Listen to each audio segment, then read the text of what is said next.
we're going to talk about my favorite things. Okay, I think I'm ready.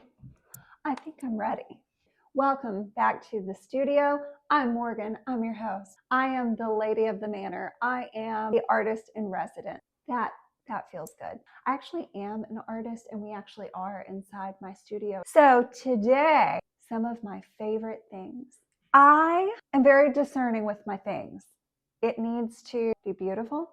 It needs to be functional, and it needs to feel like an energetic yes. These are all things that are constant loves or recent loves that I thought you might want to know about. Number one of my favorite things is this gorgeous table, kidney-shaped wood inlay, antique. It has had some restoration on it, and I'm going to show you, it opens up to like one of the most magical treasures. Sofia Coppola's Marie Antoinette, which I think is having a resurgence. It came out like 20 years ago.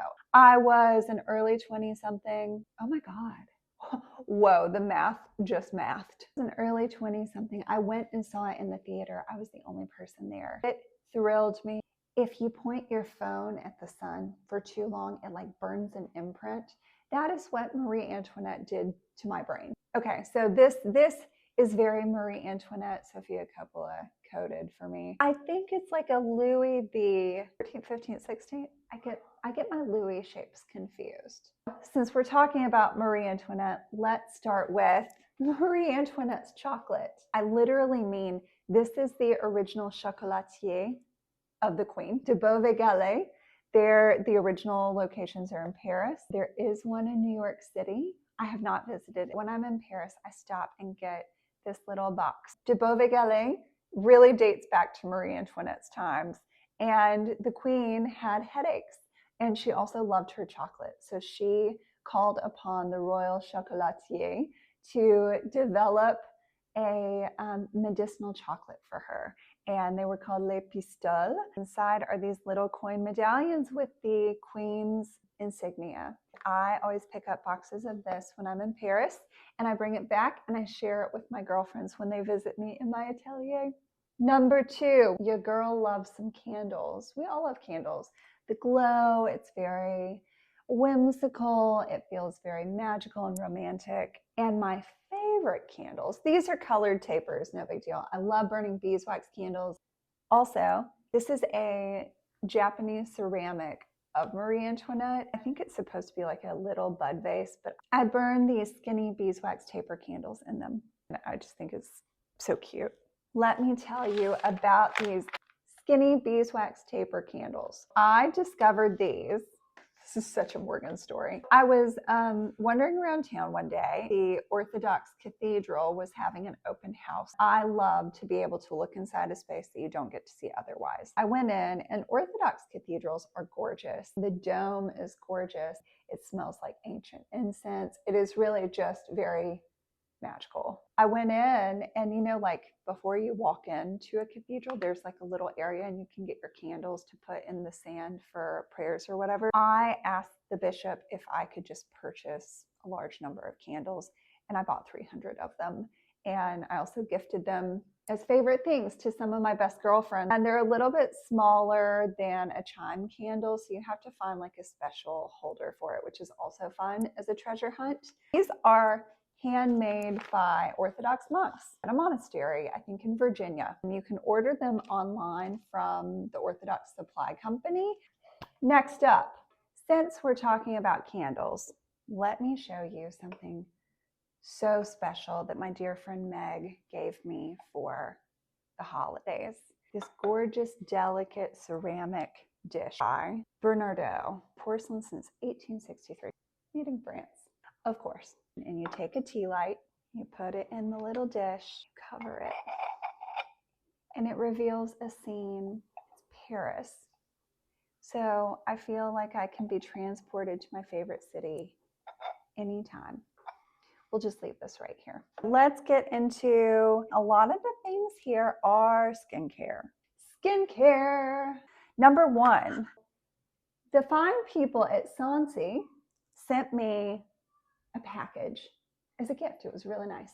So Sansi, you probably have been seeing their incredible marketing Like, I'm so sold. They've got these cute girls, prairie nap dresses, and their galoshes, Murray sun hats, and a basket, and garden gloves, and shears, and they're prancing around in a group of like 30 through the streets of New York, and it feels whimsical and magical, and they are Sansi girls. Also recognize Sansi because Pamela Anderson, who is having her greatest moment ever, is one of the owners and the face of Sansi. They're starting with, I believe, 4 products. I was sent 3. I really love 2 of them. I'm going to tell you about them. Number 1 is the Sansi Adapt Cream. So this, I think, is one of the top 10 products I've ever used. It is thick, emollient, not greasy. I use it at night. What I love about it is that when you put it on, you can feel it really deeply hydrating, not just the surface, but really sinking deep into the skin in a way that I've never felt with other creams. It really is a top 10 product I've ever tried. This is so special. The other Sansi product I'm really loving, this is the Multi-Moisture Cream. I love a tube like this. It reminds me of back in the day, Linda Rodin had her line of products before she sold it. Go Linda. There was like a beautiful, simple tube like this.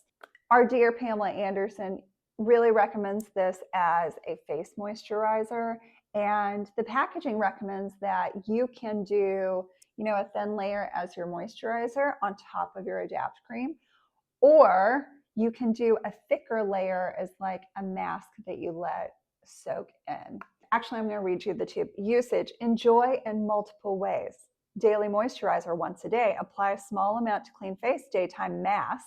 Distribute evenly across clean face. Wait 20 minutes. Rub excess into face. Overnight mask once a day. Distribute a moderate layer evenly across face after cleansing and let absorb overnight. Here's my real take on this.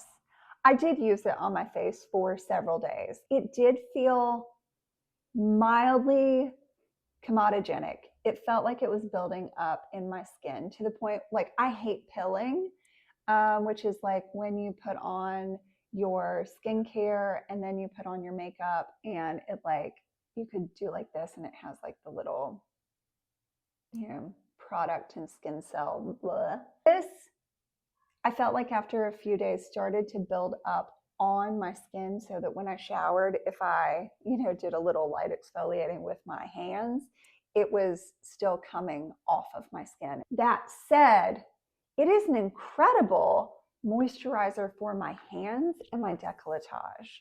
And I actually really like it for that purpose. Again, unscented, deeply hydrating, and I think it's like the perfect hand cream. The other Sansi product that I did try in the gift was their serum, which they say is like their star product. It's a niacinamide serum. For me, it felt really water-based, which is a preference thing. I don't love a water-based serum. I like something thick. Yet my girlfriend loves a water-based serum, and she loved the Sansi product. Last product that I wish I had ordered, I'm going to order to try, is their squalene lip balm. I love squalene. Okay, so we've covered Sansi. And thank you, Sansi. I really, really appreciate it. I love these products. Next up, let's talk about, this was actually like kind of a crazy series of events that led to me finding these products. I get really bad eczema in my ears. TMI, maybe, but we're vulnerable here. I share. It is related to environmental allergens, a real pain in the ass. I popped into Sephora to pick up a skincare line for my child for Christmas. He is almost 12. He's got great skin. He loves tending himself, probably because he's grown up with parents who, this is like part of our life. So, for him to care about the way his body feels, smells, looks, it is beautiful to watch in a young person. So I popped into Sephora to pick up a skincare line for my kid for the holidays. I got him, it's called Sincerely Yours. It is made for preteens and teens. It was developed by a YouTube kid star named Salish Matter that my child has been obsessed with. And it has also been sold out for 1 million years because every child wants it and it's only available through Sephora. So I got him those.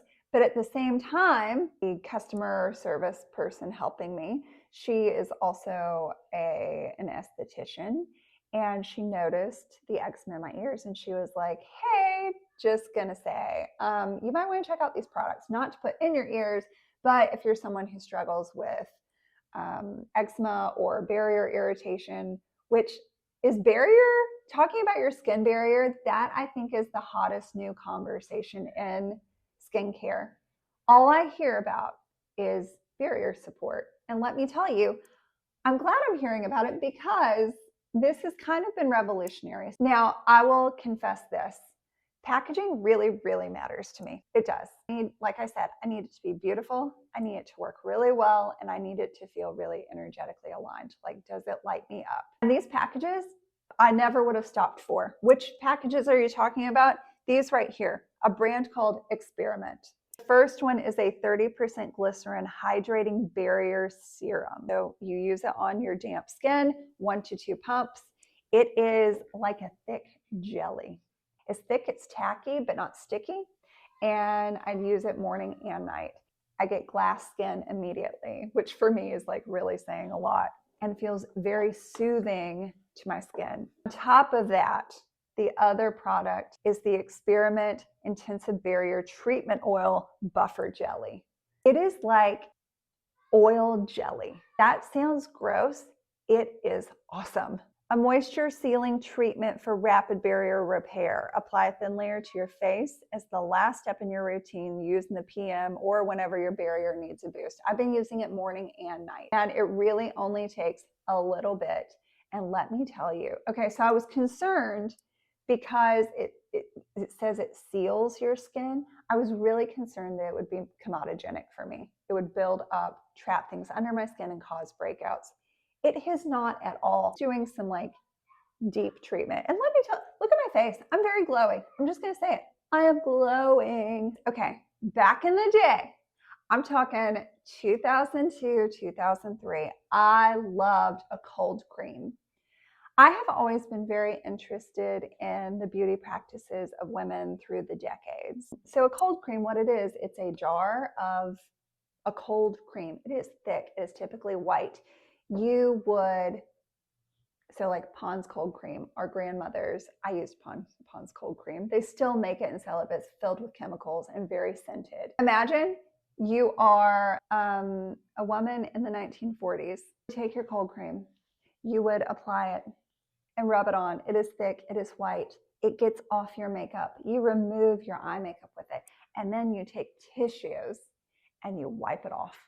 That is how a cold cream was used, and it served the function of cleaning and also really deeply hydrating and moisturizing your skin, and was thought to be probably like the answer to aging or like the miracle anti-aging agent. I love a cold cream the way it feels. I love that it connects me to my grandmothers. My grandmothers and their glamour routines are deeply impactful and inspirational in my life. Alpine skincare. I think it's Alpine, not Alpine. Alpine. It's made in Jackson Hole, partially wildcrafted, like sustainable, very natural. And this is the hydrating cream cleanser with vitamin C and June berry.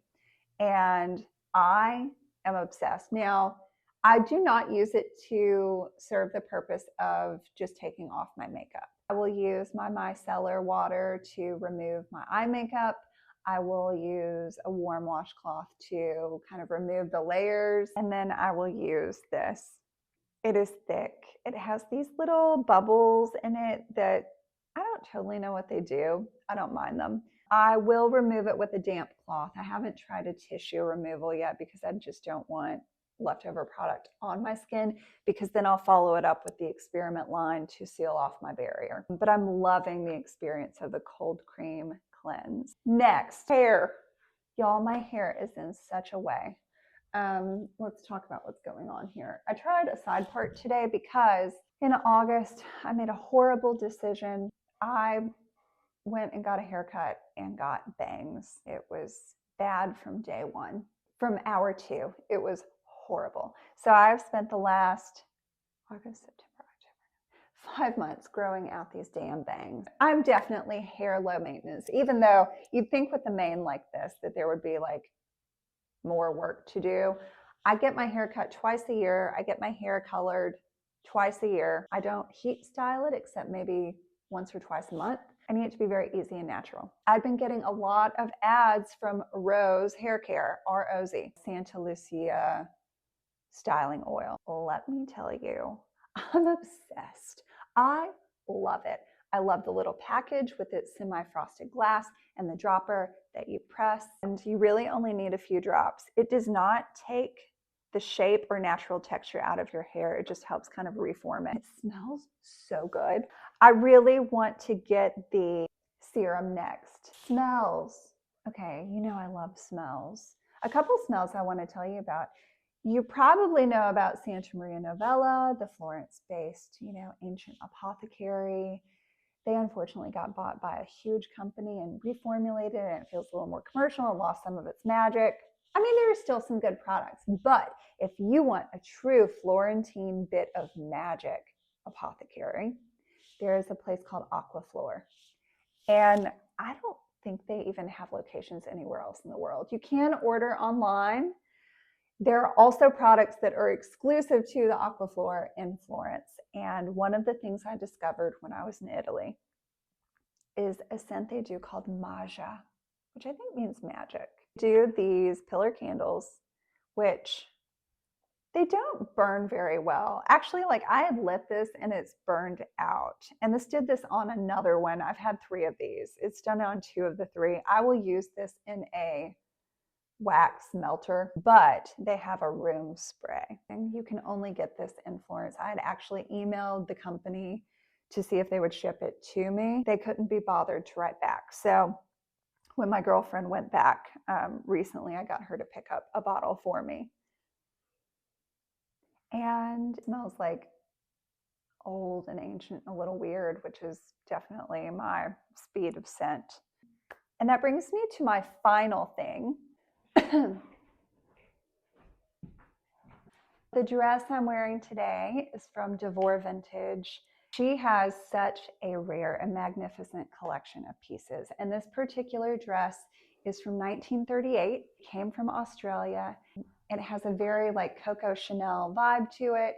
It's got these little, it's a rayon crepe. This was referred to as an illusion dress, and it has sequins along the neckline with the sheer neck, these little pockets with a gorgeous like sequin motif. There are pleats along here and on the back side, and has this built-in belt. I'm wearing it with my Gucci heels. The last thing that I'll share is this little bit of jewelry that I love. These are sweetheart bracelets from the war era. These expandable things, they primarily have hearts on them, sometimes lockets, sometimes a glass inset jewel. I've been wearing and collecting these for about 8 years. I actually found out about them from my friend Hannah at Devore. It used to be really easy to find, and they've since picked up in popularity significantly.